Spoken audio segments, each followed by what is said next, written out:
देवर हर रोज मुझसे अनोखी फरमाइश करता। इनकार करती तो कहता भाभी मैं भाई को सब बता दूंगा। मैं लाचार थी। फिर एक रोज कहने लगा भाभी मुझे आज रात 50,000 चाहिए, क्योंकि वो जानता था कि मैं 50,000 का बंदोबस्त नहीं कर पाऊंगी। और फिर उस रात मेरे होश उड़ गए जब मेरा नाम महविश जबी है। मेरी उम्र 17 साल थी जब मुझे एक लड़के से मोहब्बत हो गई। हमने एक दूसरे को देखा भी नहीं था और ना ही कभी एक दूसरे से मिले थे, बस फोन पर बात होती थी। उसने कहा कि तुम अपने घर में बात करो, बाकी सब कुछ मैं संभाल लूंगा। लेकिन मेरे बाबा बहुत ही सख्त तबीयत के मालिक थे। वो छोटी छोटी बातों पे अम्मी पर हाथ उठाते थे। मुझे बहुत डर लगता था। एक दिन वो कहने लगा अगर तुमने अपने घर अभी बात नहीं की तो मैं तुमसे शादी नहीं करूंगा, क्योंकि मुझे किसी डरपोक लड़की से शादी नहीं करनी। फिर मैं भी तुम्हारे लिए कुछ नहीं कर सकता। मैंने अपनी अम्मी से बात की है। अम्मी से बात करना बहुत आसान नहीं था। मेरी माँ ने मुझे खूब मारा और कहा कि अगर तेरे हलक से ये बात निकली तो मैं तेरे बाप को सब कुछ बता दूंगी और वो तुझे जान से ही मार देगा।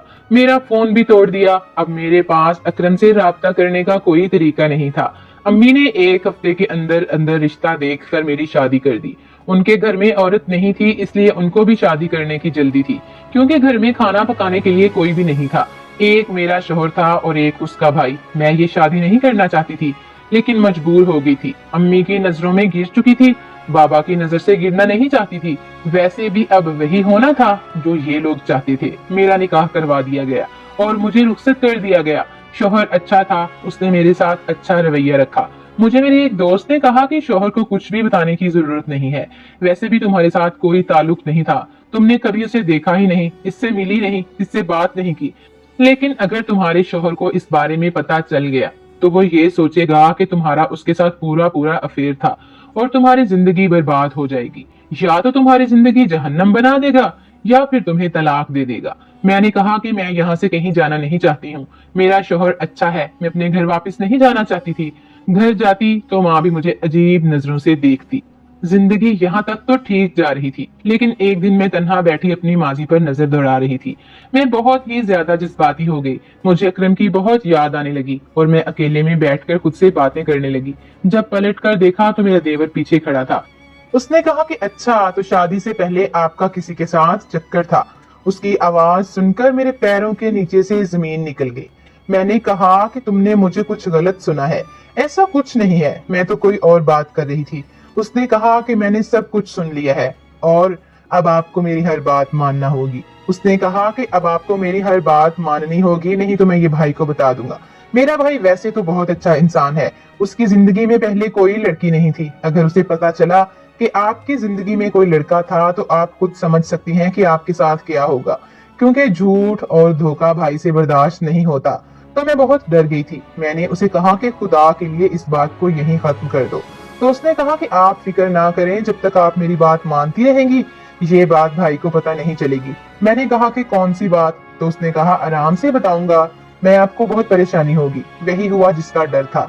मेरा माजी मेरे हाल के ऊपर तलवार बनकर लटक रहा था। अगर मेरा देवर सब कुछ बता देता तो मेरी जिंदगी बर्बाद हो जाती।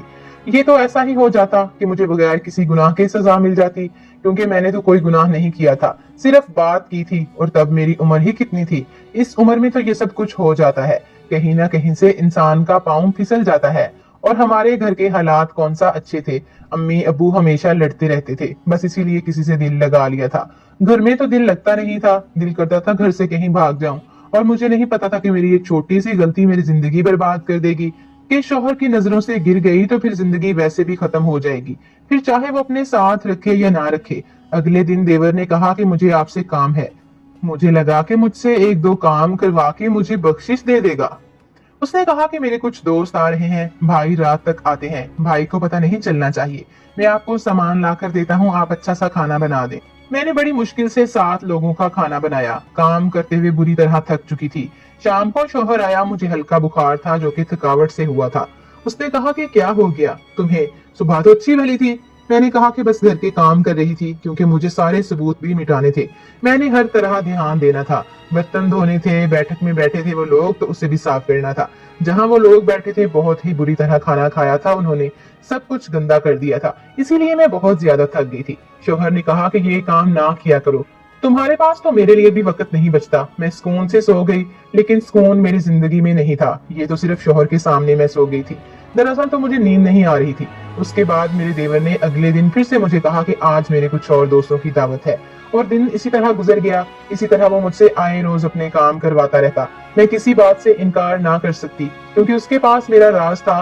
वो मुझसे पहले तो छोटे छोटे काम करवा रहा था, फिर उसने मुझे एक दिन अजीब काम बता दिया। उसने कहा कि मुझे पैसों की जरूरत है, आप भाई की जेब से मुझे 2000 रुपए निकाल के ला दें और उनको कहें कि आपको